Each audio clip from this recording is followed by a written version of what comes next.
عليكم ورحمة الله وبركاته. الحمد لله رب العالمين، والصلاة والسلام على رسوله الكريم. أما بعد، فأعوذ بالله من الشيطان الرجيم. بسم الله الرحمن الرحيم. والعصر إن الإنسان لفي خسر إلا الذين آمنوا وعملوا الصالحات وتواصوا بالحق وتواصوا بالصبر. وقال تعالى: ومن أحياها فكأنما أحيا الناس جميعا. وقال تعالى: طه ما أنزلنا عليك القرآن لتشقى. القرآن যাবতীয় প্রশংসা সমস্ত তারিফ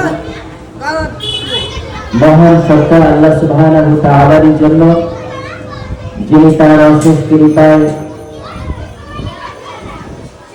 আজকে বিশেষ কিছু উদ্দেশ্য নিয়ে আমাদেরকে এখানে কখনো মিথ্যা বলতে উপস্থিত হওয়ার তৌফিক দান করেছে। সব থেকে ভালো কাজ সত্য কথা বলা। আমরা সদা সর্বদা বলা সত্য কথা বলতে করছি, আমরা কখনো মিথ্যা বলবো না। আচ্ছা, যে আজকে 5 ওয়াক্ত নামাজের নাম বললে একটু দাঁড়াও। তোমাকে তোমার আব্বা মা দুজনই আছে? আলহামদুলিল্লাহ। তোমাকে তোমার আব্বা মা ভালোবাসেন? মারধর করে? হ্যাঁ, করে না? আদর সোহাগ দেয়, ভালোবাসে? খুব ভালোবাসে। তুমি নিয়মিত স্কুলে যাও? আচ্ছা, এখানে কে কে আছো যে গতকাল স্কুলে যাওনি? একটু সত্যভাবে হাত উঁচু করবে। গতকাল স্কুলে যাওনি? কে কে স্কুলে যাওনি? হাত নামাও। আমি তোমাদের লজ্জা দিতে চাইনি, আমি জানার চেষ্টা করেছি। বাকি যারা স্কুলে গিয়েছো গতকাল, একটু হাত উঁচু করো। অনেক ধন্যবাদ তোমাদের, অনেক আশীর্বাদ তোমাদের প্রতি। যারা তোমরা স্কুলে গিয়েছো গতকাল, আগামীকাল স্কুল ছুটি, তাই তো? পরশুদিন সানডে স্কুল ছুটি, সোমবার স্কুল খোলা। তোমরা যখন স্কুলে যাবে, যারা গতকাল গিয়েছিলে, সোমবার যখন যাবে, যাওয়ার সময় তোমাদের যে বন্ধুরা স্কুলে যায়নি তাদেরকে তোমরা ডেকে নিয়ে যেতে পারবে? একটু হাত উঁচু করে আমাকে কথা দাও। আমরা বলো, স্কুলে যাবার সময় পথের দুই ধারে আমাদের যেসব স্কুলের বন্ধু আছে তাদেরকে ডেকে নিয়ে যাব। ধন্যবাদ। এবার আমাকে কথা দাও, তোমরা মুখটা বন্ধ করে একটু চুপ করে নীরব ভাবে থাকবে। পারবে আমাকে কথা দিতে?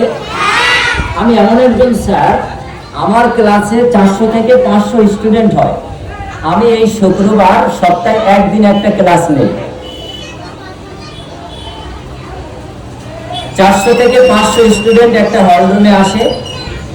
আমি সেখানে তাদের ইসলামিক ভ্যালুজ, ইসলামিক মূল্যবোধের উপরে তাদেরকে আমি প্রশিক্ষণ দেই, জানানোর চেষ্টা করি। তো এই 400 থেকে 500 তাদেরকে কন্ট্রোল করতে হয়। তারা আমার সাথে খুব ভালো ব্যবহার করে। আর আমি আমার স্কুলে পরিচিত একজন টিচার, লাঠি ছাড়া। আচ্ছা, তোমাদের স্কুলে স্যারেরা কি লাঠি ব্যবহার করে? হ্যাঁ, আমি ওই স্যারেদের ভালো বলি না যারা লাঠি ব্যবহার করে। একটু তোমরা আমার কথা শোনো, আমি তোমাদের কথা শুনছি।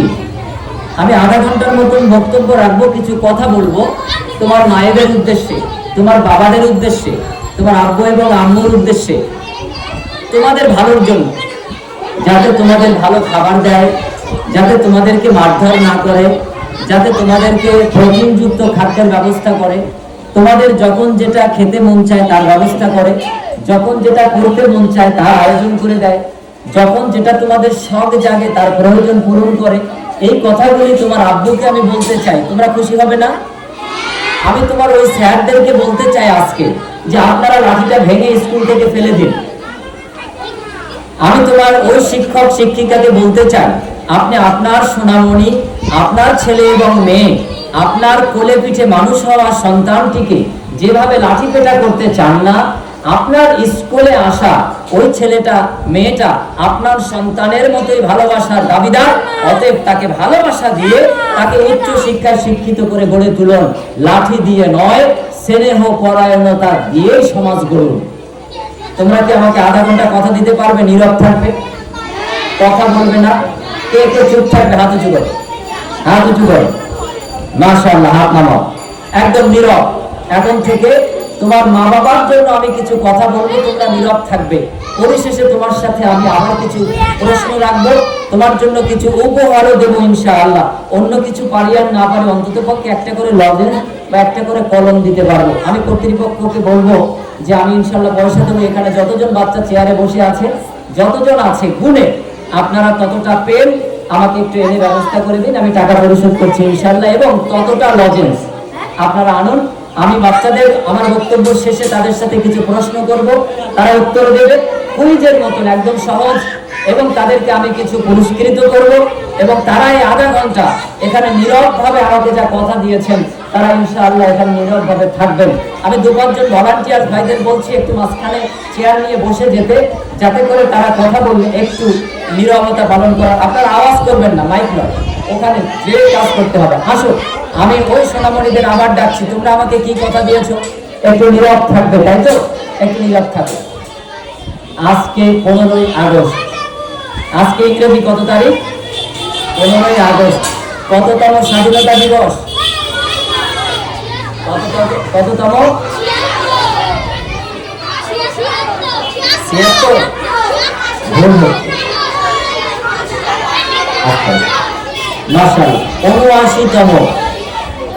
79তম স্বাধীনতা দিবস আমাদের। এই স্বাধীনতা দিবস 15ই আগস্ট অন্য একটা তারিখের মতো নয়। এই 15ই আগস্ট পেতে আমাদের পূর্বপুরুষদের অনেকের জীবন বিলিয়ে দিতে হয়েছে। নিশ্চয়ই তোমরা জানো, তাদের মধ্যে হিন্দু, মুসলমান, খ্রিস্টান, জৈন, আর্য, ধার্মিক, নাস্তিক, আস্তিক প্রভৃতি সব ধরনেরই মানুষ ছিল, যারা তাদের আত্মবলিদানের মাধ্যমে আমাদেরকে একটা মুক্ত ভূমি, আমাদের ভারত, আমাদের ইন্ডিয়া উপহার দিয়ে গেছেন। এই স্বাধীনতার যোদ্ধা, স্বাধীনতার যুদ্ধে অংশগ্রহণ করে জীবন দানকারী শহীদগণের প্রতি আমরা শ্রদ্ধাশীল থাকবো আজীবন। শুধু আমরা তাদের জীবনের বিনিময়ে, তাদের রক্তের বিনিময়ে একটা 15ই আগস্ট স্বাধীন পরাধীন মুক্ত ভারত পাইনি। আমরা পেয়েছি আমাদের বাসভূমি, আমাদের মুক্ত ভূমি, বাসগৃহ। আমরা পেয়েছি আমাদের চাষের জমি, আমরা পেয়েছি আমাদের আলো বাতাস গ্রহণের মুক্ত এই আঙিনা। আমরা পেয়েছি স্বাধীনতার পরিপূর্ণ স্বাদ। আমরা পেয়েছি বাবা মা সন্তান সন্ততি নিয়ে এক পরিবেশে বসবাসের এক সুবর্ণ সুযোগ। আমরা পেয়েছি ভারতবর্ষে এই স্বাধীনতার মাধ্যমে হিন্দু, মুসলিম, খ্রিস্টান, জৈন, আর্য, আস্তিক, নাস্তিক, শত ধর্ম বর্ণের এক বৈচিত্র্যময় মিলনের কেন্দ্রে এক হাটে বসবাসের সুবর্ণ সুযোগ আমরা লাভ করেছি, এক সমৃদ্ধি পরায়ণতা। আমরা যখন আশপাশের হাট বাজারে যাই, আমরা সেখানে বহু ক্রেতা বিক্রেতাকে দেখি। কেউ পৈতা গলায় দিয়ে এসেছে, কেউ মাথায় টুপি পরে এসেছে, কেউ গায়ে গেরুয়া রঙের পোশাক পরে এসেছে, কেউ বা সাদা জুব্বা পরিধান করে এসেছে, কেউ বা কৃষক রূপে একটি গলায় গামছা ঝুলিয়ে এসেছে, কেউ বা স্যান্ডো গেঞ্জি পরে এসেছে, কেউ বা শার্ট প্যান্ট পরে এসেছে, বাবু সেজে এসেছে। আমরা এই সব লেবাসের দিকে তাকাই না, আমরা দাড়ি, আমরা পৈতার দিকে তাকাই না, আমরা ওই পুরুষের দিকে তাকাই না। আমরা আমাদের জাতীয় পতাকাকে কেন্দ্র করে ভারতবাসী হিসেবে আমরা হাট বাজারে যে আমরা হিন্দু মুসলিম খ্রিস্টান সব আলিঙ্গনেরত হই। আমরা সংহতিপূর্ণ সম্প্রীতিপূর্ণ এক বাতাবরণে আমরা বসবাস করি। সারা পৃথিবীর মধ্যে দ্বিতীয় আর একটি দেশও খুঁজে পাওয়া যাবে না যেমনটা আমাদের ভারত। এই ইন্ডিয়ার পরিবেশ পৃথিবীর অন্য কোনো দেশে এই পরিবেশ লক্ষ্য করা যায় না, যেখানে এক নৈপুণ্যশীল দেশ আমাদের ভারত। সেই ভারতকে যারা মুক্ত করেছে, স্বাধীনতা এনে দিয়েছে আমাদের পূর্বপুরুষগণ, সেই পূর্বপুরুষ শহীদদেরকে আমরা যেন ভুলে না যাই।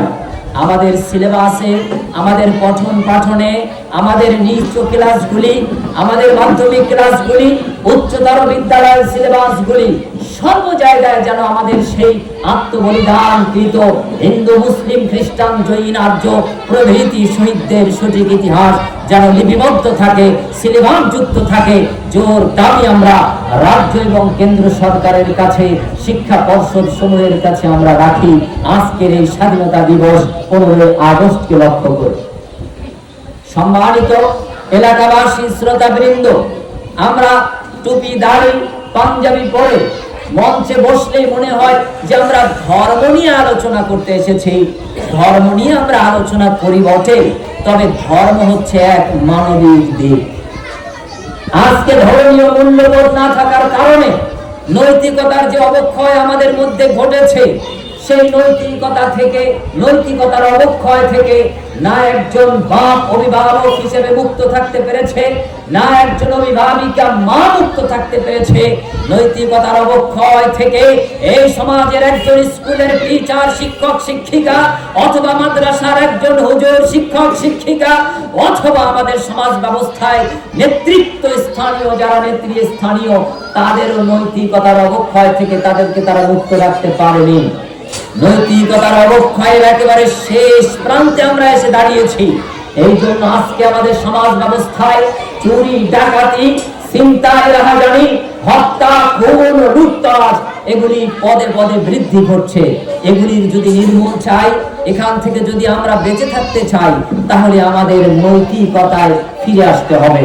মহান রব আল্লাহ সুবহানাহু ওয়া তাআলা ইসলামের মূল গঠনতন্ত্র আল কোরআনে ইরশাদ করেছেন, ওমান আহইয়াহা ফাকান্নামা আহইয়াআন নাস জামিআ। সূরা আল মায়েদা আয়াত নাম্বার 32 অংশ শেষে আল্লাহ সুবহানাহু ওয়া তাআলা বলেন যে একজন মানুষকে বাঁচানোর চেষ্টা করলো, সে যেন গোটা মানব জাতিকেই বাঁচালো। আজকে আপনারা যে কাজটা করেছেন, এই কাজটা শুধুমাত্র একটা রক্তদান শিবির নয়, রক্তদানের পরিষেবা নয়, এটা হলো গোটা মানব জাতিকে বাঁচানোর প্রচেষ্টা। এটা হলো গোটা ভারতবাসীকে সুস্থ রাখার প্রচেষ্টা। আজকে ব্লাড ডোনেশন ক্যাম্পগুলির যে প্রয়োজন, এর যে উপকারিতা, এর যে বৈশিষ্ট্য, এটা যদি আমরা মসজিদের মেম্বারে জুমার দিন মুসলমান নারী পুরুষকে জানাতে পারতাম খুতবার মাধ্যমে, তাহলে আজকে এখানে 30-35 জন ডোনার আমরা পেতাম না।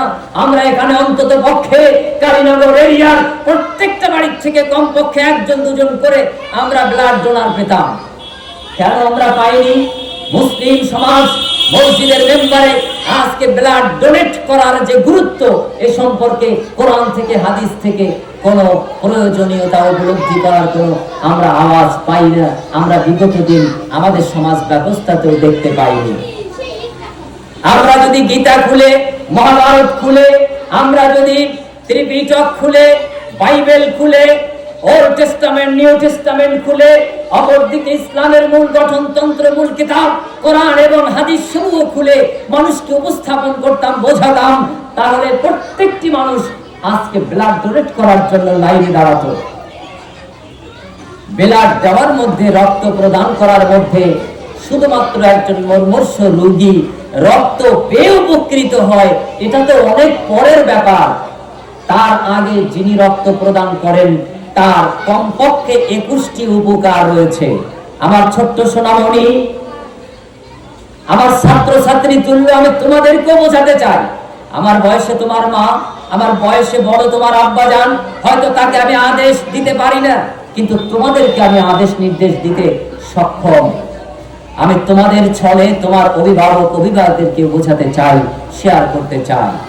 কমপক্ষে 21টি উপকারিতা আছে। ভারতের মেডিকেল ডিপার্টমেন্ট তারা সতর্ক বার্তা প্রকাশ করেছে 2030 থেকে 2050 সালের মধ্যে ভারতীয় 100 জন অসুস্থ রোগীর মধ্যে 23% ক্যান্সারের রোগী পাওয়া যাবে। আজকে আপনার বাড়ির ডান পাশের বাড়ি তাকান, বাম পাশের বাড়ি তাকান, বাজারের সামনে পিছনে তাকান, দেখেন বহু বাড়িতে ক্যান্সারের পেশেন্ট রোগী শুয়ে আছে, তারা ক্যান্সারের ট্রিটমেন্ট হচ্ছে। অথবা কেউ পরীক্ষা নিরীক্ষায় আছে, রিপোর্ট আসবে, প্রমাণ হবে তার ক্যান্সার হয়েছে কি হয়নি। আমাদের মেডিকেল ডিপার্টমেন্ট আগেই সতর্ক করেছে 30 থেকে 50 সালের মধ্যে আমরা ভারতীয়রা 100 জন রোগীর মধ্যে 30 থেকে 50% ক্যান্সারে আক্রান্ত হয়ে যেতে পারি। ক্যান্সার একটি মরণ ব্যাধি, যন্ত্রণাদায়ক ব্যাধি, অথচ ব্লাড নিয়ে যারা গবেষণা করেছে তারা আমাদেরকে এক আশ্বাস শুনিয়েছে, এক আশার আলো দেখিয়েছেন, আমাদেরকে শুভ সংবাদ শুনিয়েছেন। যদি একজন পুরুষ, একজন নারী, একজন প্রাপ্তবয়স্কা, একজন সুস্থ সবল মানুষ, সে হিন্দু মুসলিম যে ধর্মেরই হোক না কেন, সে যদি নিয়মিত বছরে কমপক্ষে একবার রক্ত প্রদান করে, ব্লাড ডোনেট করে, তাহলে সে 95% ক্যান্সারের মতন মরণ ব্যাধি থেকে বেঁচে যাওয়ার সম্ভাবনা রাখে। যে ক্যান্সার হলে আপনার বসত ভিটে বিক্রি করে আপনি রোগ নির্মূল করার জন্য চিকিৎসা করতে পিছপা হতে কার্পণ্যতা করেন না। যে ক্যান্সার হবার পরে আপনি শারীরিকভাবে শেষ হয়ে যান, অর্থনৈতিকভাবে বিধ্বস্ত হয়ে যান, সামাজিকভাবেও আপনি বিচ্ছিন্ন হয়ে যেতে পারেন, কিন্তু সেই ক্যান্সার থেকে মুক্তির একটি অন্যতম উপায় হলো বছরে একবার নিয়মিত ব্লাড প্রদান করা, ব্লাড ডোনেট করা। এই ব্লাড ডোনেশন ক্যাম্পগুলিতে অংশগ্রহণের মাধ্যমে আপনি ব্লাড দেবেন, অপরকে আপনি উৎসাহিত করবেন। রমজান মাস এসেছে, রমজানে দানের অনেক সওয়াব। 1 টাকা দান করলে 10 টাকার নেকি পাওয়া যাবে। 1 টাকা দান করলে রমজান মাসে 70 গুণ সওয়াব হবে। 1 টাকা দান করলে 700 গুণ সওয়াব হবে। 1 টাকা রমজান মাসে দান করলে অগণিত সওয়াব আল্লাহ সুবহানাহু ওয়া তাআলা দেবেন। নবী মুহাম্মদ সাল্লাল্লাহু আলাইহি ওয়াসাল্লাম বলেছেন, এটা সঠিক। কিন্তু ওই আল্লাহর নবীর সাহাবী চতুর্থ খলিফা আলী বিন আবি তালিব রাদিয়াল্লাহু আনহু তিনি বলছেন, মানুষের প্রয়োজনে তার চিকিৎসা সেবায় যদি তুমি নিয়োজিত হও, তার প্রয়োজনে তুমি যদি এগিয়ে এসো, তোমার এই পৃথিবীতে আসমানের নিচে এমন কোন সাদাকা নেই, এমন কোন দান নেই, এমন কোন খয়রাত নেই, এমন কোন হাদিয়া উপহার উপঢৌকন নেই যে তার থেকে বড় হতে পারে। অতএব আলী বিন আবি তালিব রাদিয়াল্লাহু আনহু চতুর্থ খলিফা, হাসান হোসেন রাদিয়াল্লাহু আনহুমার পিতা, মা ফাতেমার স্বামী, বিশ্বনবী নবী মুহাম্মদুর রাসূলুল্লাহ সাল্লাল্লাহু আলাইহি ওয়াসাল্লামের জামাতা, অসংখ্য মর্যাদা হাদিস এবং ইসলামের ইতিহাসে তার সম্পর্কে বিবৃত হয়েছে। সম্মানিত উপস্থিতি, আজকে যাদের কানে আমার আওয়াজ পৌঁছাচ্ছে, অতএব আগামী দিন এখানে যদি কখনো আল্লাহ সুবহানাহু ওয়া তাআলা আসার সুবর্ণ সুযোগ দেয়, সেদিন যদি তৌফিক হয় ব্লাড ডোনেশন ক্যাম্পের, সেখানে যেন আমরা দেখি 30 জন নয়, অন্তত পক্ষে 300 জন হয়েছে। 21-এর একটা বললাম। দ্বিতীয়, আপনি যদি ব্লাড নিয়মিত বছরে একবার দেন, তাহলে আপনার সুগার, প্রেসার, থাইরয়েড এবং হার্টের যে মারাত্মক ব্লকগুলি হয়, এগুলির থেকে আপনি স্বাচ্ছন্দ্যে বেঁচে যেতে পারবেন। বিনা চিকিৎসায়, বিনা ব্যয়ে, বিনা ট্রিটমেন্টে, বিনা অপারেশনে আপনি এগুলি থেকে মুক্ত থাকতে পারবেন। আজকে ভারতবাসী শতকরা 37% আমরা ডায়াবেটিস এবং সুগারের পেশেন্ট। আমাদের মেডিকেল ডিপার্টমেন্ট বলছে আগামী 2030 সালের মধ্যে এটা 50%-এর উপরে চলে যাবে, অর্থাৎ 100 জন ভারতীয়র মধ্যে 50 জন ডায়াবেটিস সুগারের পেশেন্টে পরিণত হবে। যদি সে বছরে একবার ব্লাড দেয়, রক্ত দেয়, তাহলে তার সুগারের মতন রোগ হবে না। প্রেসার হাই, প্রেসার লো, এই রোগ দেখা দেবে না। থাইরয়েড মতন এরকম ব্যাধি দেখা দেবে না। যদি আমরা এর থেকে নিষ্কৃতি পেতে চাই, তাহলে আমরা নিয়মিত ব্লাড ডোনেট করব, আমরা রক্ত দেব। এই রক্তের বিনিময়ে আমরা আমাদের এই দেশকে স্বাধীন করেছে যারা তাদের জীবনে রক্ত দিয়ে। নিশ্চিত আমার মর্মর্ষ কোন রোগী ওই হসপিটালগুলির বেডে শুয়ে আছে, এই ভারতবাসী, ভারতের নাগরিক, হিন্দু, মুসলিম, খ্রিস্টান, জৈন, আর্য প্রভৃতি তার জীবন দানের জন্য আমার শরীরের এক ফোঁটা রক্ত যদি কাজে লাগে, আমিও আমার সেই শহীদ ক্ষুদিরাম, আমার সেই শহীদ আশফাকুল্লাহ, আমার সেই শহীদ তিতুমীর, আমার সেই শহীদ ইসমাইল শহীদ রাহিমাহুল্লাহর ন্যায় আমরা আমাদের দেশের নাগরিকদের বাঁচানোর জন্য, আমাদের কৃষকদের বাঁচানোর জন্য, জীবনকে সুস্থ রাখার জন্য ব্লাড ডোনেশনের মাধ্যমে আমরা আমাদের দেশকে সুস্থ রাখার এই সংগ্রাম, এই আন্দোলন, এই যুদ্ধে আমরা অংশগ্রহণ করেও আমরা সে আত্মবলিদান করতে পারি।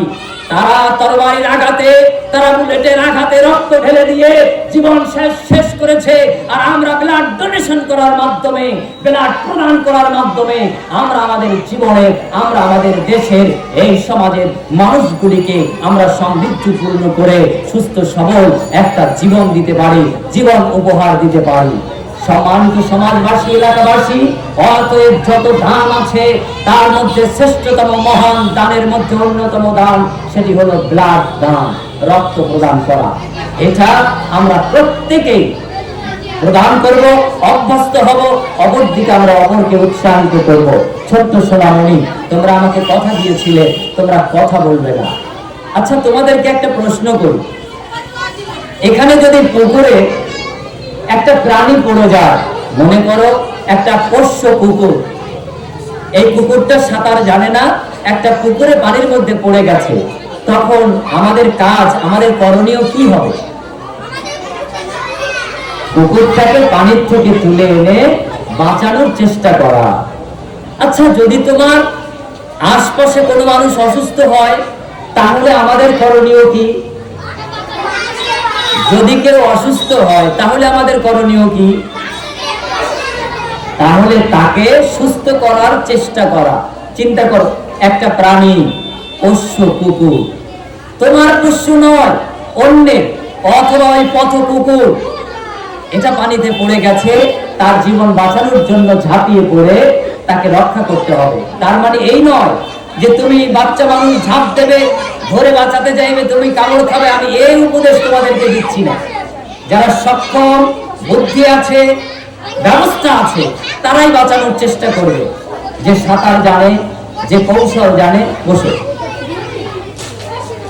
তাহলে আমাদের যারা অসুস্থ তাদের বাঁচানোর চেষ্টা করা, এটা আমাদের মানবিক দায়িত্ব, আর মুসলিম হিসাবে এটা আমাদের ইমানি দায়িত্ব।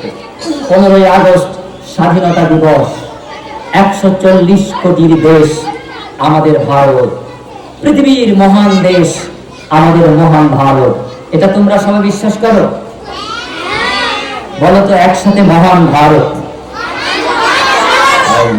মহান ভারত, মহান ভারত। মনে থাকবে এটা।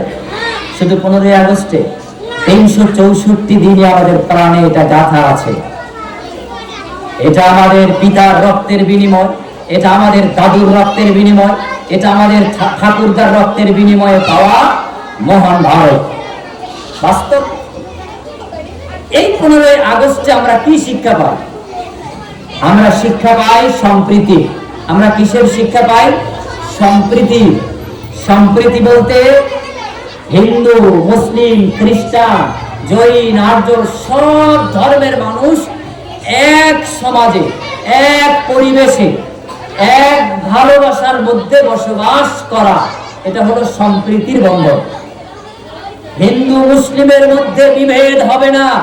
একজন হিন্দু সে তার ধর্ম পালন করবে স্বাচ্ছন্দ্যে, একজন মুসলিম সে তার ধর্ম পালন করবে স্বাচ্ছন্দ্যে, একজন খ্রিস্ট সে তার ধর্ম পালন করবে আনন্দ চিত্তে, একজন আর জৈন সে তার ধর্ম পালন করবে আনন্দ চিত্তে।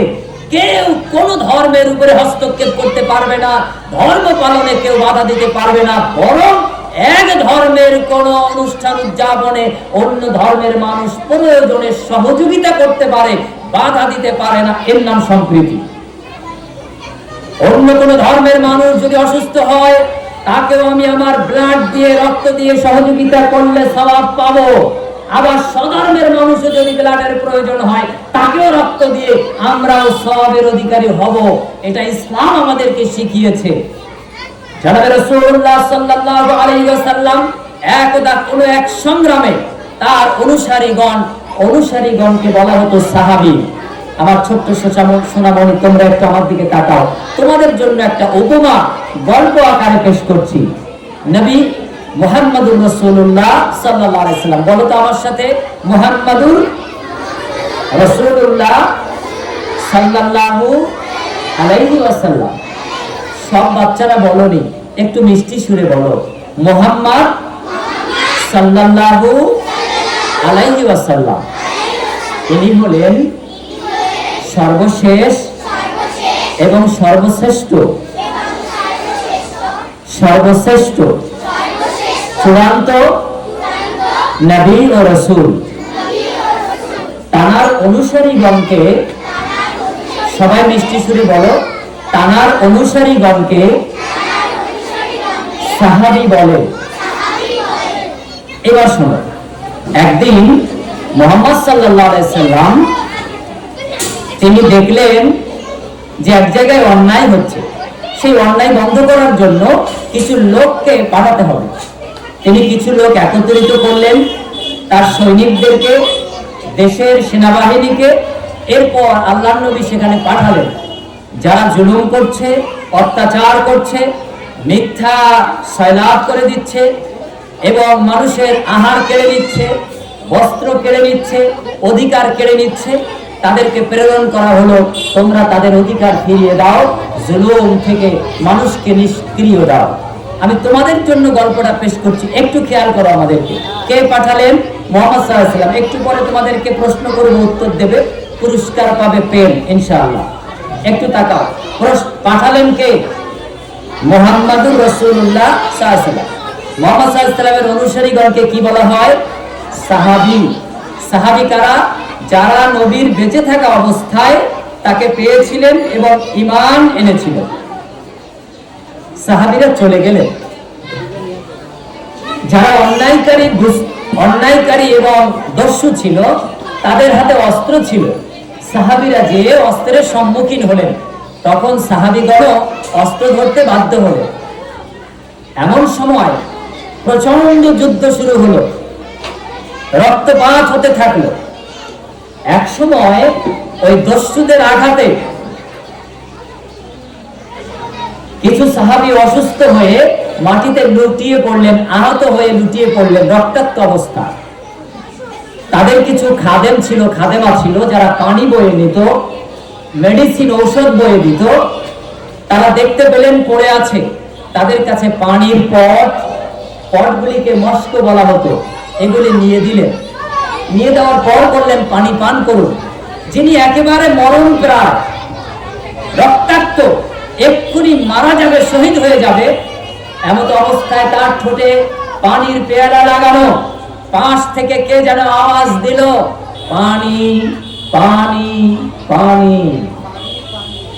অমনি ঠোঁটে লেগে থাকা পানির পেয়ালাটা ঠেলে দিয়ে ওই মরণের যাত্রী সাহাবী তিনি বললেন, নিশ্চিত আমার থেকে আমার ভাইয়ের পানির পিপাসা বেশি।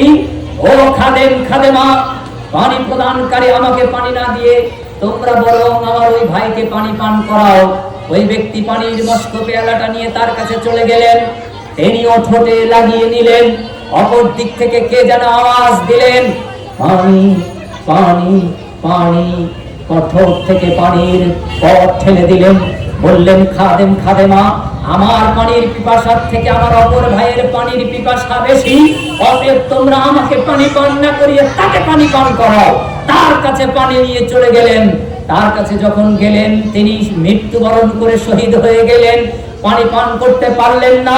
দ্বিতীয় জনের কাছে ফিরে আসলেন, তিনিও নিস্তেজ শহীদ হয়ে গেলেন।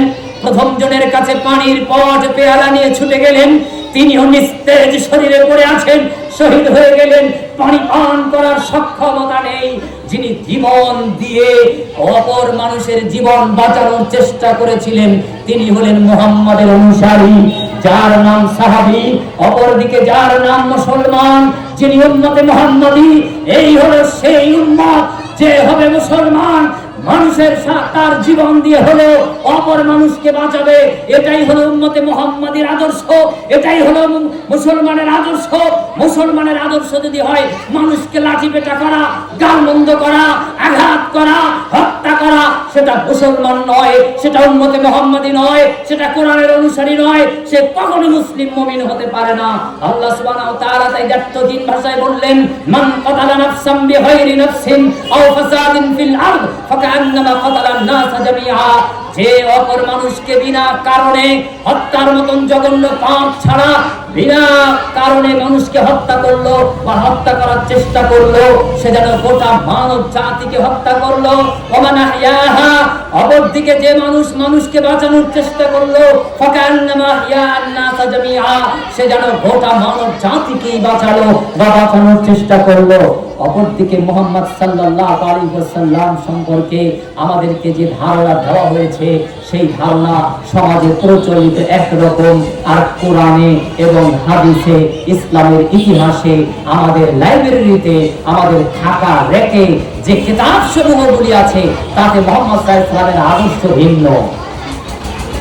আজকে সমাজ ব্যবস্থায় রাসূলের নামে যে আমলগুলি চলছে, যাকে আমরা সুন্নাত বলছি, অপরদিকে আল্লাহর আইনের নামে এই সমাজ ব্যবস্থায় যে ইবাদতগুলি চলছে, যেগুলিকে আমরা ফরজ ওয়াজিব আমল বলছি, কোরআন খুলে পড়ে দেখলে অনেক আমল পাওয়া যায় যেগুলি ইবাদতের অন্তর্ভুক্ত নয়, যেগুলি আমলের অন্তর্ভুক্ত নয়, যেগুলিকে সুন্নাত বলে সমাজে চালানো হয়েছে।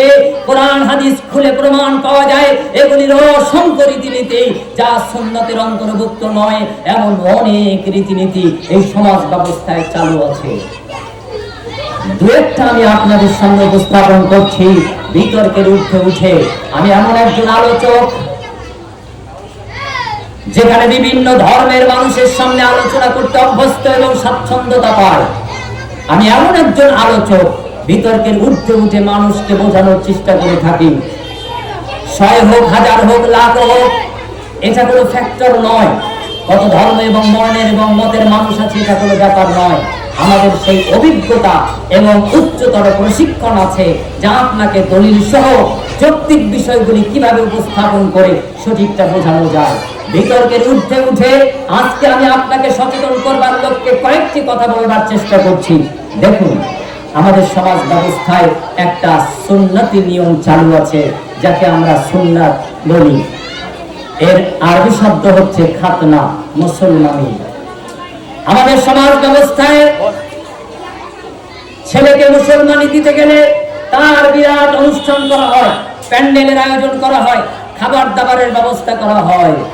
অথচ কোরআন এবং হাদিস খুলে এটাই পাওয়া যায় যে খাতনা, ছেলের মুসলমানি দেওয়া হবে, এতটুকুই সুন্নাত। কিন্তু এই খাতনা উপলক্ষে কোনো খাওয়া দাওয়া, অনুষ্ঠান, প্যান্ডেল করা, এগুলি সব বিদআত, এগুলি সব কুসংস্কার। এর সাথে ইসলামের কোনো সম্পর্ক নেই। মুসলমানরা যেমন এই কুসংস্কারে নিমজ্জিত, অপরদিকে আমাদের আশপাশে খ্রিস্ট সমাজ, তারাও কুসংস্কারে নিমজ্জিত হয়ে গেছে। ধর্মের নামে বাড়াবাড়ি মুসলমান ইসলামের মধ্যে যেমন করেছে, অন্যান্য ধর্মের মানুষও তাদের ধর্মের মধ্যেও বৃদ্ধি ঘটিয়েছে। তাই সর্বধর্মের মানুষের উচিত তাদের ধর্মের মৌলিক গ্রন্থ, সেইগুলির আলোকে ধর্মকে জানা, বোঝা এবং ধর্ম মেনে চলা। আজকে আমি উদাহরণস্বরূপ মুসলমানের একটা অনুষ্ঠান উদাহরণস্বরূপ বললাম, খাতনাটুকু এটা হবে গোপনে, গোপন কাজ গোপনে সারা, এটাই নিয়ম। ভারত, বাংলাদেশ, পাকিস্তান, নেপাল, ভুটান, শ্রীলঙ্কা, এই ভারতবর্ষ মানচিত্রের এই ম্যাপের জায়গাটুকু বাদে পৃথিবীর অধিকাংশ দেশ সমূহে মুসলমানি দেওয়া হয় ছেলেদের। জন্মের পর পর মায়ের নাড়ি কাটার সময় মুসলমানি দিয়ে দেওয়া হয়। উন্নত দেশগুলি যেমন America, England, Britain, Japan, German, France, Italy, উন্নত দেশগুলিতে সন্তান জন্মের পরপরই তার 3টি অপারেশন করা হয়। মায়ের আর সন্তানের নাড়ি কাটা হয়, তার অ্যাপেন্ডিক্স কাটা হয়, তার হার্নিয়া কাটা হয় এবং খাতনা মুসলমানি দিয়ে দেওয়া হয় যদি সন্তানটা ছেলে হয়। এটা মুসলমানরাও উন্নত দেশে করে, খ্রিস্টানরাও উন্নত দেশসমূহে করে। America, Japan, German, Italy, France এসব দেশগুলিতে এই নিয়মই চলমান। আমাদের দেশে মুসলমানি দেওয়া হয় 7 বছর, 8 বছর, 10 বছরের ছেলেদের। এটাও সুন্নতি সময় নয়, আরো ছোট অবস্থায় এই খাতনা করানো এটা সুন্নাহ। এমনকি আকিকাটা হবে 7 দিনের দিন, এই 7 দিনের দিনেই খাতনা করাটা সুন্নাতের অন্তর্ভুক্ত। আপনি বাপ চমকে যেতে পারেন, মা চমকে যেতে পারেন, কি বলে আজকের অতিথি সাহেব, আমার 7 বছরের বাচ্চা যার মাথায় বেলেট কাঁচি লাগানো যায় না, তাকে আমি খাতনা মুসলমানি কিভাবে দিতে পারি? মায়ের নাড়ি কাটা এটা যেমন একটা শিশু ছেলে তার গুপ্তাঙ্গের অতিরিক্ত চামড়া কাটাও তেমন। আমি উদাহরণস্বরূপ বিতর্কের উঠতে উঠে বোঝানোর জন্য এটা বলছি। এই মুসলমানের ক্ষেত্রে প্যান্ডেল করা, খাওয়া দাওয়ার আয়োজন করা, বড় অনুষ্ঠান করা, উপঢৌকন নেওয়া, এগুলি কোন মতের মানুষ ইসলামের মধ্যে বিরোধ নেই। কোন মতাদর্শের মানুষের কিতাবে, ফতোয়ার কিতাবে কোন মত পার্থক্য নেই। আমরা সবাই এক এবং অভিন্ন মত।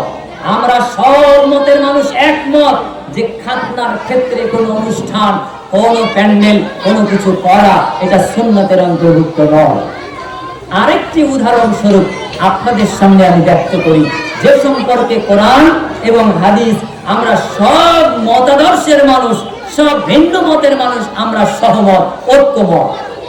তা হলো এই বিবাহের ক্ষেত্রে একমাত্র বৈধ খাদ্য সেটি হলো অলিমা। বিবাহ উপলক্ষে একমাত্র হালাল খাবার সেটি হলো অলিমা। অলিমা মানে বিয়ের পর ছেলের বাড়িতে ছেলে বা ছেলের বাপের খরচায় যে খাওয়া দাওয়ার ব্যবস্থা করা হয়, এটার নাম হলো অলিমা। আমরা যেটা পশ্চিম বাংলায় বলি বউ ভাত, এই যে বউ ভাত এটাই হলো অলিমা। বিয়ে উপলক্ষে একমাত্র বৈধ খাদ্য সেটা হলো অলিমা, বউ ভাত। এটা আপনি খেতে পারেন, এটা আপনি আয়োজন করবেন, ছোট বড় মাঝারি যেমন খুশি আপনি আয়োজন করতে পারেন। কোরআন হাদিস সব মতাদর্শের মানুষের লিখিত ফতোয়ার কিতাবে একমত। মেয়ের বাড়িতে বিয়ে উপলক্ষে যে খরচাগুলি হয়, এই খরচাগুলি মোটেও ইসলাম অনুমোদন করেনি। ইসলাম বরং বলেছে যে মায়ের গর্ভে 2টি সন্তান, তার জন্য আল্লাহ সুবহানাহু ওয়া তাআলা জান্নাতের দরজা খুলে রেখেছেন। আল্লাহ নবী সাল্লাল্লাহু আলাইহি ওয়াসাল্লাম বলছেন, যার পেটে 2টি সন্তান, যাকে আল্লাহ 2টি সন্তানের মা বাপ করেছে, আমি নবী এরকম, এবং ওই মা এবং বাপ আমার সাথে জান্নাতের মধ্যে এভাবে থাকবে। অর্থাৎ নবী ডান পাশের আঙ্গুল, বাম পাশের আঙ্গুলটা আপনি মা, আপনি বাপ। আপনাকে আল্লাহ 2টি কন্যা সন্তান দিয়েছে, 2টি মেয়ে সন্তান দিয়েছে। আল্লাহ নবী ইসলামের আলোকে আল্লাহর পক্ষ থেকে সংবাদ পেয়ে জানিয়েছেন, ওই মা ওই বাপের মর্যাদা আল্লাহর কাছে এত বেশি, জান্নাতের মধ্যে আমি নবী মুহাম্মদ সাল্লাল্লাহু আলাইহি ওয়াসাল্লাম এখানে থাকবো, আর তুমি ওই মেয়ের মা বাপ আমার পাশে এভাবে থাকবে, আপনি জান্নাতে যাবেনই যাবেন। এটা ইসলাম বুখারী মুসলিমের হাদিসে বলেছে। অথচ আজকের সমাজ ব্যবস্থায় যদি কোনো বাড়িতে 2টি কন্যা হয়, তাহলে বাপ বেরাজ হয়ে যায়, দাদু বেরাজ হয়ে যায়, এমনকি ওই সন্তানের নানি, ওই সন্তানের নানু, ওই সন্তানের দাদা দাদু, চাচা চাচি তারা অখুশি হয়ে যায়। আল্লাহ নবী সাল্লাল্লাহু আলাইহি ওয়াসাল্লাম বলেন, ফালাইসা মিন্না, ওই আত্মীয় স্বজন আমার উম্মতের অন্তর্ভুক্ত নয় যারা সন্তান মেয়ে হবার খবর পাওয়ার পর চামড়া, কপালের চামড়াটা কুঁচকে ফেলে, অখুশি হয়ে যায়। আল্লাহ নবী জোর তাগাদা দিয়ে বলেছেন, ফালাইসা মিন্না, তারা আমার উম্মতের অন্তর্ভুক্ত নয়, অথচ আপনি মুসলিম দাবি করছেন, আপনি মুমিন দাবি করছেন, আবার জান্নাতও মাঝে মাঝে আশা করছেন দান করে খায়রাত করার মাধ্যমে। অথচ আপনি দাদু, আপনি বাপ, আপনি নানু, আপনি সমাজের হত্যাকর্তা, পুরুষ মরণ। এই পুরুষ শাসিত সমাজ ব্যবস্থায় মেয়ে সন্তান হলেই আপনার কপালের চামড়া জর্জ ডব্লিউ বুশের ন্যায় হয়ে যায়। আপনি দুর্ভাগা, আপনি হতভাগা, আপনার থেকে নির্বোধ মূর্খ জাতি এই পৃথিবীতে দ্বিতীয়টা খুঁজে পাওয়া যাবে না। কারণ আপনাকে একটু বোঝানোর চেষ্টা করি, আপনি হলেন স্বামী, একজন পুরুষ। যদি এই পৃথিবীতে মেয়ে জন্ম না হয়, কন্যা সন্তান যদি ভূমিষ্ঠ না হয়, তাহলে পৃথিবীর সব পুরুষ হবে নারী শূন্য, স্ত্রীহীন। মেয়ে সন্তান যদি হত্যা করা হয়, মেয়ে যদি পৃথিবীতে জন্ম দেওয়ার সুযোগ না দেওয়া হয়, তাহলে ভবিষ্যৎ পুরুষ হবে মহিলা শূন্য, স্ত্রী শূন্য। এই ধরাধামে কোনো প্রজনন প্রক্রিয়া হবে না। এটা অত্যন্ত ন্যাক্কারজনক একটি বিষয়, যা ক্যান্সারের থেকেও ভয়ানক, এইডস থেকেও ভয়ানক, সমস্ত মারণ ব্যাধির থেকে ভয়ানক। অতএব ইসলাম যে আশ্বস্ত করেছে, সুসংবাদ দিয়েছে, কন্যা সন্তান প্রসব হলে আপনাকে খুশি হতে হবে, খুশি থাকতে হবে। মা খুশি হবে, বাপ খুশি হবে, দাদু খুশি হবে, দাদিমা খুশি হবে, নানিমা খুশি হতে হবে, নানুকে খুশি হতে হবে, সমাজের পুরুষ শ্রেণীকে অবশ্যই খুশি হতে হবে। আল্লাহ নবী সাল্লাল্লাহু আলাইহি ওয়াসাল্লাম তিনি কন্যাদের মর্যাদা বোঝাতে গিয়ে তিনি বলছেন, আমার কন্যা ফাতেমা, যে আমার কন্যা ফাতেমাকে ভালোবাসলো, সে যেন আমি নবী মুহাম্মদ সাল্লাল্লাহু আলাইহি ওয়াসাল্লামকে ভালোবাসলো। যে আমার কন্যা ফাতেমাকে ভালোবাসলো না, সে যেন আমি নবী মুহাম্মদ সাল্লাল্লাহু আলাইহি ওয়াসাল্লামকে ভালোবাসলো না। আল্লাহ নবী তারপরে শব্দে বললেন, ও আমার উম্মত, তোমরা জেনে রেখো, আমি আমার কন্যা ফাতেমাকে যতটুকু ভালোবাসি, পৃথিবীর সকল কন্যাদেরকে আমি তদ্রূপ ভালোবাসি। অতএব পৃথিবীর অন্য কন্যাদেরকে যারা ভালোবাসলো, তারা যেন আমার ফাতেমাকে ভালোবাসলো। অতএব পৃথিবীর সব কন্যাকে ভালোবাসতে হবে, আদর সোহাগ দিতে হবে। আমি একটা গল্প আকারে ছোট্ট উপমা আমার ছোট্ট সোনামণিদের দিতে চাই। একটু আমার হাতের দিকে তাকাও, বাবুর আমার দিকে তাকাও। আমার হাতে কটা আঙুল এখন উঁচু আছে দেখো তো? কটা? দুটো। এই আঙ্গুলটার নাম হলো শাহাদা আঙ্গুলি। এই আঙ্গুলটার নাম কি? শাহাদা আঙ্গুলি। আবার বলো, এই আঙ্গুলটা শাহাদা মানে হলো সাক্ষ্য দেওয়া। তোমরা যখন কথা বলো, কোন আঙ্গুলটা আগে ওঠে? একটু আমার দিকে তাকাও, সবাই কথা বন্ধ করো। কোন আঙ্গুল আগে ওঠে? আমরা কথা বলার সময় আঙ্গুল আগে ওঠে। আর কথা বলবে না, হ্যাঁ, তাই না? নিষিদ্ধ করি আঙ্গুল। আমার মনে কথা বলো, এই আঙ্গুল, এটা হলো সাক্ষী দেওয়া আঙ্গুল। দ্বিতীয় আঙ্গুল যেটা উঁচু করেছি, এটা হলো মধ্যমা আঙ্গুল, সব থেকে বড়, তাই না? কয়টা আঙ্গুল উঁচু করেছি? দুটো। প্রথম আঙ্গুলটার নাম কি? শাহাদা আঙ্গুল, সাক্ষ্য দেওয়ার আঙ্গুল। সর্বশ্রেষ্ঠ সাক্ষ্য আমরা এবার দেব আল্লাহ সুবহানাহু ওয়া তাআলা। তোমরা কি আল্লাহর নাম শুনেছো? এই সবাই তাকাও, মিষ্টি সুরে বলো, আল্লাহর নাম তোমরা শুনেছো? আল্লাহর অনেক নাম আছে, একসাথে বলো, বাচ্চারা বলো, বলো না। আল্লাহর অনেক ভালো ভালো নাম রয়েছে, সব ভালো নামই আল্লাহর। আল্লাহর গুণবাচক নামকে আরবিতে আসমাউল হুসনা বলে। তোমাদের এলাকায় অনেক বাচ্চাদের হুসনা অথবা হুসনি আরা নাম আছে না? হ্যাঁ, আসমাউল হুসনা, আল্লাহর ভালো নাম। আমরা এই যে শাহাদা, সাক্ষী দেওয়ার আঙ্গুল, এই শাহাদা আঙ্গুলের সাথে মিল আছে সাক্ষ্য। পৃথিবীতে যত সাক্ষ্য আছে, তার মধ্যে সর্বশ্রেষ্ঠ সাক্ষ্য হলো আল্লাহকে স্বীকৃতি দেওয়া। সর্বশ্রেষ্ঠ সাক্ষ্য কি? আল্লাহকে স্বীকৃতি দেওয়া। একটু সবাই শাহাদা, সাক্ষ্য দেওয়ার আঙ্গুলটা একটু উঁচু করো, শক্ত করে মুষ্টি করো, সাক্ষ্য দেওয়া আঙ্গুলটা উঁচু করো, উঁচু করো। আল্লাহ কোথায় থাকেন তোমরা বলতে পারো? উপরে, আরশে, আসমানে। কোন দিক থাকে আল্লাহ? ওই যে উপরে আসমান ভেদ করে আরশে আজিমে। এক কথায় আল্লাহ নিচে নেই, এদিকে নেই, ওদিকে নেই। আল্লাহ কোথায় আছে? সাক্ষী দাও। আল্লাহ বলছেন আর রহমান আলাল আরশ ইস্তাওয়া। আল্লাহ রহমান, তিনি সমাসীন আরশে। তাহলে শাহাদা আঙ্গুলি দিয়ে আমরা একটু সাক্ষী দেই, আল্লাহকে স্বীকৃতি দেই। দেখাও আল্লাহ কোথায়? আল্লাহ আসমানে উপরে আরশে আছেন। হাত নাও। এবার আমরা সাক্ষ্য দেই। পড়ো আশহাদু। আশহাদু না, আশ, একসাথে বলো আশহাদু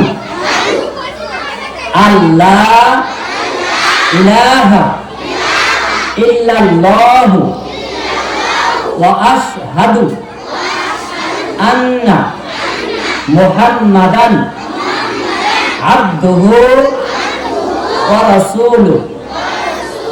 একটু মিষ্টি সুরে সবাই পড়ো আশহাদু আল্লাহ ইলাহা ইল্লাল্লাহু ওয়া আশহাদু আন্না মুহাম্মাদান আবদুহু ওয়া রাসূলুহু। এবার আমরা এর অর্থটা শুনি। এই যে বললাম, এটা হলো কালেমায়ে শাহাদা, এটি হলো সাক্ষ্য দেওয়ার বাক্য। এবার আমরা অর্থ বলি, বলো আমার সাথে।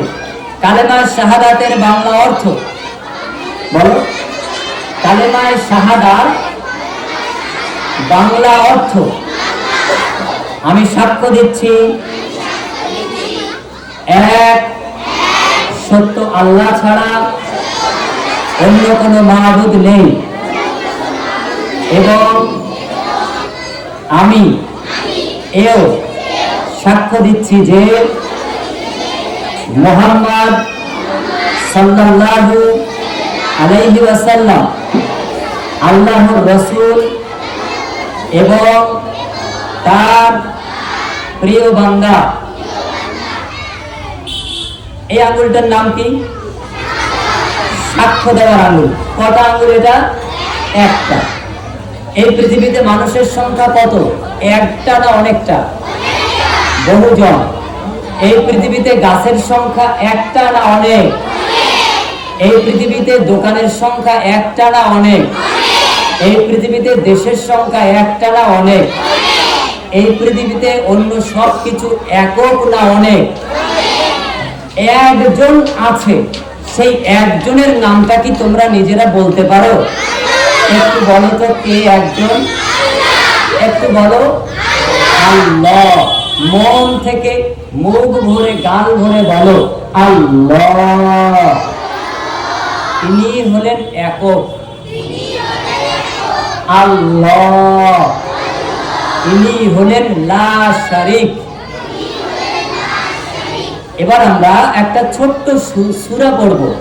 সূরাটির নাম সূরাতুল ইখলাস।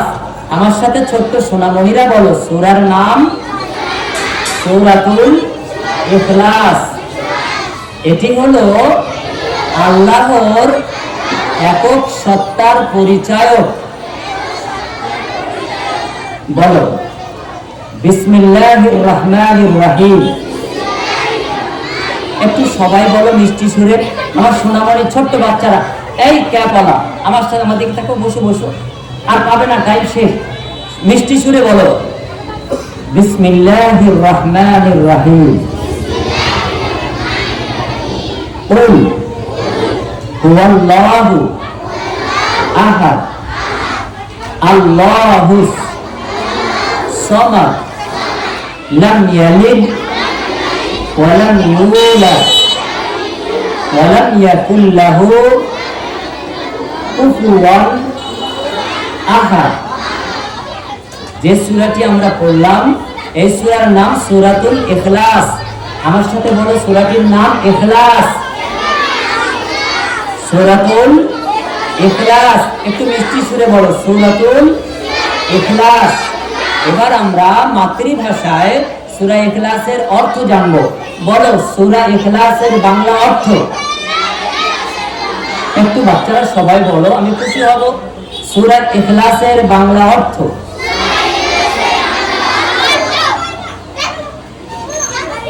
বলো বলো, আমার সাথে বলো, বলো মিষ্টি সুরে বলো। এবার আমি বাংলা অর্থ বলছি, একইভাবে বলবে, যা বলবো তাই। বলো, আল্লাহ এক, একক, তিনি অদ্বিতীয়।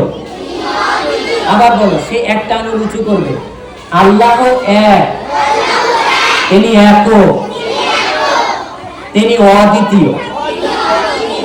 আবার হাত নামাও, বলো, আল্লাহ এক, তিনি একক, তিনি অদ্বিতীয়। এবার হাত নামাও, তিনি অমুখাপেক্ষী। আমার মতন দুই হাত উঁচু করো। তিনি অমুখাপেক্ষী, সব সৃষ্টি তারই মুখাপেক্ষী। আমার সাথে বলো, তিনি অমুখাপেক্ষী, সব সৃষ্টি তারই মুখাপেক্ষী। তিনি কারোর থেকে জন্ম নেননি, তিনি কাউকে জন্ম দেননি। আবার বলো, তিনি কারোর থেকে জন্ম নেননি, তিনি কাউকে জন্ম দেননি। আবার তার সমতুল্য, সমমানের কেউ বা কিচ্ছু নেই। দেখেছো কি সুন্দর অর্থ। আবার পড়ি এই সুন্দর সূরা, সূরাতুল ইখলাস। এবার একটু সুর দিয়ে পড়ব। বিসমিল্লাহির রহমানির রহিম। কুল হুয়াল্লাহু আহাদ, আল্লাহুস সামাদ, লাম ইয়ালিদ ওয়া লাম ইউলাদ ওয়া লাম ইয়াকুল লাহু কুফুয়ান আহাদ। দেখেছো কি মিষ্টি সূরা। আচ্ছা, তোমাদের বইতে ছোট ছোট ছড়া কবিতা আছে না? এত মিষ্টি লাগে কি? কি সুন্দর অর্থ। তোমাকে আল্লাহ যিনি সৃষ্টি করেছেন তিনি বলছেন, ও বেবি তুমি বলো আমি আল্লাহ এক, একক, আমার কোনো শরীক নেই। এবং তুমি এটাও বলো যে আমি আল্লাহর মুখাপেক্ষী, তোমরা সবাই। আমি আল্লাহ কাউকে জন্ম দেয়নি, আমাকেও কেউ জন্ম দেয়নি, আমার সমতুল্য সমমানের কেউ বা কিচ্ছু নেই। এটা হলো সূরা ইখলাস। আমরা আরেকটি সূরা শিখবো, ছোট্ট সূরা। আমার সোনামণি বাচ্চা একটু এদিকে তাকাও। এই সূরাটির নাম হলো সূরাতুল আসর। এই সূরার নাম সূরাতুল আসর। কি নাম বললাম? একটু মিষ্টি সুরে বলো, সূরাতুল আসর। আসর আরবি শব্দ, এর বাংলা অর্থ হলো সময়। এর বাংলা অর্থ কি? সময়, দি টাইম, সময়। সূরা আসর। এর আগে সূরা ইখলাস সম্পর্কে একটা কথা বলি। সূরা ইখলাসের আরেক নাম হলো সূরাতুত তাওহীদ, অর্থাৎ আল্লাহর একত্ববাদ। ইসলামের মূল মৌলিক দাবি কথা সেটা হলো তাওহীদ, আল্লাহর একত্ববাদ। ইসলামের মূল আবেদন হলো বিভিন্ন স্রষ্টাকে ডাকা, বিভিন্ন স্রষ্টার প্রতি আকৃষ্ট হওয়া থেকে ফিরিয়ে এনে এক স্রষ্টা আল্লাহমুখী করা, বহুমুখী মানুষকে এক আল্লাহমুখী করা। এটা হলো তাওহীদ, একত্ববাদ। সেটাই হলো সূরা ইখলাসের আরেকটি নাম, সূরা তাওহীদ। বলছিলাম সূরাতুল আসর, সময় নামক সূরা। আমরা এই পৃথিবীতে যা অপচয় করি তার মধ্যে সব থেকে যা আমরা নষ্ট করি, আমার ছোট্ট সোনামণি বাচ্চারা একটু ওদিকে তাকাও, একটু আমার হাতের দিকে তাকাও। কটা আঙুল দেখতে পাচ্ছ? 5টা। মাশাআল্লাহ। আমার হাতে এটা কি? তোমাদের স্পন্দন, তাই না? যাদের একটু অলসতা এসেছিল, অলসতা কেটে গেছে এটা দেখে একটু কখন কার্টুন দেখবে, তাই না? তোমরা কার্টুন দেখো? হ্যাঁ, সত্য কথা, কার্টুন দেখো না? সত্য কথা প্রথম বলেছ, মিথ্যা বলিব না। আলহামদুলিল্লাহ, একজন বলছে না কার্টুন দেখি না। এটা হলো 5G, 5th জেনারেশনের দাবি, চাওয়া মোবাইল। 80 বছরের একজন বৃদ্ধ দাদু একটু তোমাদের জন্য এই অবস্থা করছে। একটু আমার দিকে তাকাও। এটা কি তোমাদের হৃদয়ের স্পন্দন, তাই না? একটু বলবো, তোমাদের শেখানো মোবাইল। একটু দেখো আমার দিকে। 80 বছরের তোমার দাদু, তার হাতে যদি মোবাইলটা দাও তো ভয়ে ফেলে দেবে যে বাপরে বাপ এটা কি। উনি সাইড টাইপও জানে না, টাচও বোঝে না, ফিঙ্গার এটাও বোঝে না। 80 বছরের দাদু, 60 বছরের দাদুও অত বোঝে না। উনি জানে টেলিভিশনের কান মোড়া দিতে। আর তোমরা 5th জেনারেশন, তোমাদের শক্তি পাওয়ার অনেক বেশি। মোবাইল দেখলেই ঘুম চলে যায়, মোবাইল সামনে আসলেই অলসতা কেটে যায়, মোবাইল দেখলে সব এনার্জি ফিরে পাওয়া যায়। আমি তোমাদের জন্য বলছি, এটা আমার হাতে কি বলতো? মোবাইল। সময়ের দাঁড়ায় বাবু, এই মেয়ে একটু বসো, না হয় কথা বন্ধ করো। এটা মোবাইল। তোমরা কার্টুন দেখতে পারো, তবে এই যে বয়সী তোমরা, তোমাদের একার পছন্দে মোবাইল দেখতে পারবে না। আমার সাথে একটু বলো, আমরা মোবাইল দেখতে পারবো, তবে নিজের পছন্দে, নিজের চয়েসে মোবাইলে কার্টুন বা অন্য কিছু চালাতে বা দেখতে পারি না। আমাদেরকে মোবাইল দেখতে হলে মায়ের পাশে বসে অথবা বাবার পাশে বসে অথবা জ্ঞানী কোনো সচেতন বুঝমান মানুষকে সাথে নিয়ে দেখতে পারি। এবার মা বাবাকে বলছি, তোমরা একটু চুপ থাকো। তোমাদের যে মা বাবা শুনছে তাদেরকে বলছি, আমার ওই মা বাবাকে লক্ষ্য করে বলছি, আপনার ছেলের বয়স যখন 2.5 বছর থেকে 6 বছর, এই বাবুরা তোমরা একটু থামো, তোমার আব্বুকে পরামর্শ দিচ্ছি। এই বাবুরা একটু আওয়াজ বন্ধ করো, দেখো আমার হাতে কি মোবাইল, একটু নীরব হও। এবার আসবে তোমাদের প্রশ্ন উত্তরের পালা, কথা বলবে। এবার তোমার মাকে বলছি, আমার ওই বোন। এবার তোমার বাবাকে বলছি, আমার ওই ভাই। আপনি সন্তানের মা, আপনি সন্তানের বাবা। আপনার জন্য আজকের সেরা আওয়াজ, সেরা নসিহত। আপনার ছেলে, আপনার মেয়ের বয়স যখন 2.5 থেকে 6 বছর, ও যখন মোবাইল দেখতে চায়, মোবাইল ছাড়া খেতে চায় না, পড়তে চায় না, সময় কাটাতে চায় না, আপনি ওর হাতে মোবাইল দেবেন না। আপনার হাতে মোবাইল নিয়ে আপনি নিজে জ্ঞানমূলক, শিক্ষামূলক একটা অ্যাপস ডাউনলোড করবেন। যদি আপনার ছেলের মেয়ের বয়স হয় 2.5, 3, 4, ও যদি নার্সারির বয়স পিপি, কেজি, এলকেজির বয়সী হয়, তাহলে আপনি তাকে অক্ষর জ্ঞানমূলক কিছু অ্যাপস ডাউনলোড করে তার সামনে দেবেন, যেখানে কার্টুন আকারে অক্ষর আসবে, শব্দ আসবে, ছড়া আসবে। এই জ্ঞান সে পাবে, দেখবে, আর সে খাবে, সময় পাস করবে। খবরদার, আপনি আপনার সোনামণি কলিজার টুকরো 2.5 থেকে 6 বছর এর হাতে মোবাইল তুলে দেবেন না। ও টাচ করতে করতে কোথা থেকে কোথায় যাবে। আপনার বাচ্চাটা পানির পুকুরে পড়ে গেলে কাউকে মুখে মরে যেতে পারে, বাচ্চার লাশটা দাফন করার সুযোগ হতে পারে, কিন্তু মোবাইলটা সার্চ করে আপনার অগোচরে যদি কোনো খারাপ সাইডে চলে যায়, আপনার সন্তানের জীবনটা ধ্বংস হয়ে যেতে পারে, আপনার পরিবারটা নস্যাৎ হয়ে যেতে পারে। আমি আপনার ওই সন্তানের বাপ এবং মা, ভাই এবং বাপ, অভিভাবক, অভিভাবিকা, মা এবং বাপের জন্য আজকের সর্বশ্রেষ্ঠ আওয়াজ আপনার জন্য বলছি। আপনার সন্তানের বয়স যদি 6 থেকে 8, 12 বছর, তাহলে আপনি কখনোই তার হাতে মোবাইল দেবেন না।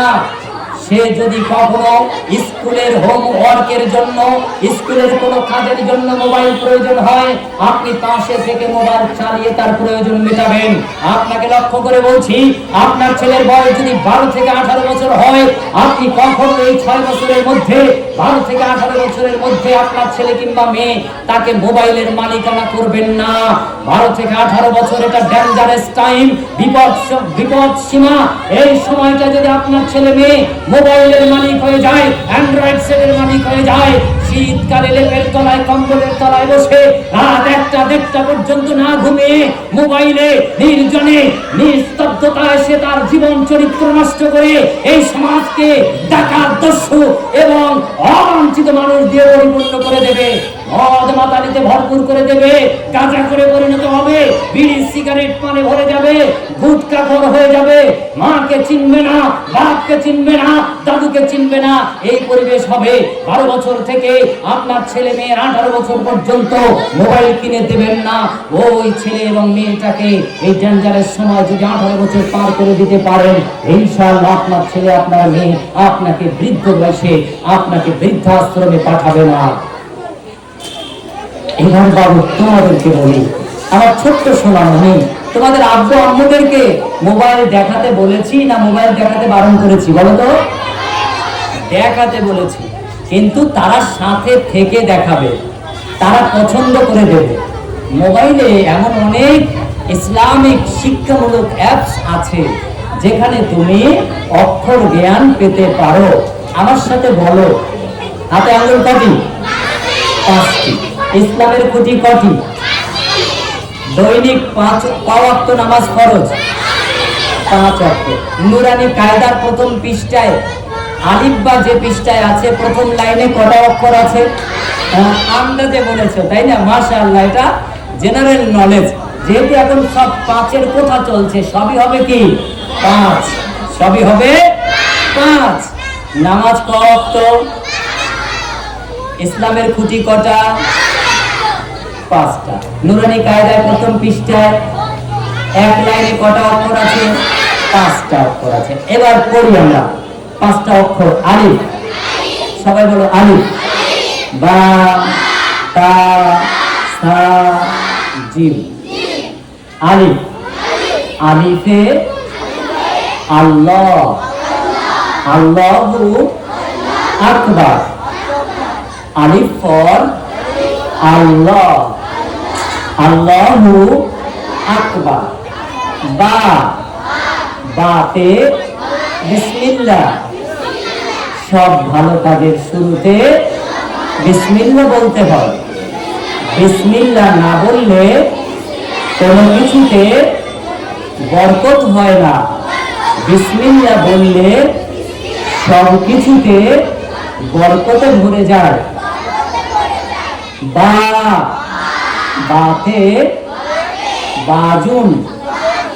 বা, বাফর বিসমিল্লাহ, বিসমিল্লাহির রহমানির রহিম। এখানে 20টি অক্ষর আছে। একটা অক্ষর পড়লে 10টা নেকি পাওয়া যায়। একবার বিসমিল্লাহ দোয়াটি অথবা বিসমিল্লাহ আয়াতটি পড়লে কমপক্ষে 200 নেকি অর্জন হয়। আলিফ, আবার বলো আমার দিক। আলিফ, আলিফ ফর আল্লাহ। বা, বাতে বিসমিল্লাহ।